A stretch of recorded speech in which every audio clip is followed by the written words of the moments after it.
নতুন রাজনৈতিক সমীকরণ এবং নির্বাচনী জোট নিয়ে দেশের রাজনীতিতে উত্তেজনা চলছে। দেশের প্রধান দুই রাজনৈতিক দল বিএনপি এবং জামাত ইসলামী আন্দোলনকে নিজেদের সঙ্গে রাখার জন্য লড়াই করছে। এক সময় রাজপথে মিত্র বিএনপি ও জামাত এখন একে অপরের বিরুদ্ধে অবস্থান নিলেও বর্তমানে তারা ইসলামী আন্দোলনকে নিজেদের দিকে টানতে চাইছে। রাজনৈতিক অঙ্গনে গত এক সপ্তাহে তিনটি গুরুত্বপূর্ণ সাক্ষাৎ আলোচনার জন্ম দিয়েছে। 21শে জানুয়ারি চরমোনাই জামাতে আমিরের সফরের পর ঐক্যের বাতাস বইতে থাকে। এরপর 27শে জানুয়ারি বিএনপির মহাসচিব মির্জা ফখরুল ইসলাম আলমগীরের সাথে ইসলামী আন্দোলনের আমির সাক্ষাৎ করেন। এই সাক্ষাৎ থেকে 10টি বিষয় নিয়ে ঐক্যের মধ্যে কথা জানান তিনি, যা আগামী নির্বাচনে দুই দলই ইসলামী আন্দোলনকে নিজেদের শক্তি হিসাবে মনে করছে। এদিকে আওয়ামী লীগের শাসনের অবসান হয়ে গেছে শেখ হাসিনার পতনের মাধ্যমে। এখন দলের অস্তিত্ব সংকটে।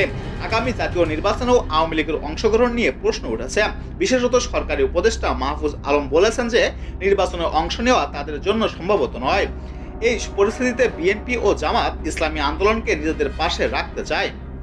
বিশ্লেষকরা মনে করছেন, ক্ষমতাচ্যুত আওয়ামী লীগ যদি নির্বাচনে অংশ নেয় তবে তারা ইসলামপন্থী বিরোধী শক্তির বিরুদ্ধে প্রতিদ্বন্দ্বিতা করবে।